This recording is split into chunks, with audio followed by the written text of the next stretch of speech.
ငါတို့တရေကြတော့မယ်ထင်နေချိန်မှာအနိုင်ကိုသွင်းပြီးဆက်ကိုသင်းလုံးကိုဖျက်ရိုက်လိုက်ရတဲ့ feeling ကဘယ်လိုပြောရမလဲဘိုးပြောရမယ် ရေပြုတ်နဲ့ကန်တုံး3 6လုံးသွင်းခဲ့တာငါတို့အသင်းဘက်ကလေအနိုင်ရပြီးအမှတ်ရသွားတာကသူတို့အသင်းတယ်လားဟာမိချေနိုဘူးလိပ်ဘူးတော့တင်ဟန်အကုန်လုံးနိုင်တဲ့အသင်းကိုစိုက်ကားဆိုတဲ့ကောင်ကအိမ်ခွင်းကြီးမှာအပြင်းခံရတဲ့ မြင်တွေ့နေရတာကတော့လိပ်ပုမိချက်ငှက်ဆိုင်အသင်းတို့ရဲ့ဒီယာတီအနေအထားပဲဖြစ်ပါတယ်ခင်ဗျာ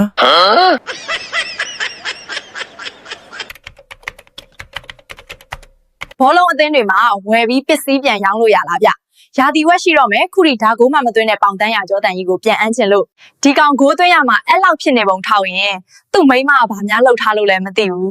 ဂိုးမသွင်းတတ်တဲ့ဒုကိုပါဖြစ်နေပြီဟာ မင်းတို့ကလည်းအဲ့လိုတော့မပြောနဲ့လေကွာဟဲ့အောင်နေမင်းတို့ဟာနည်းနည်းတော့များတယ်ကွာတော်လောက်ပြီနော်လို့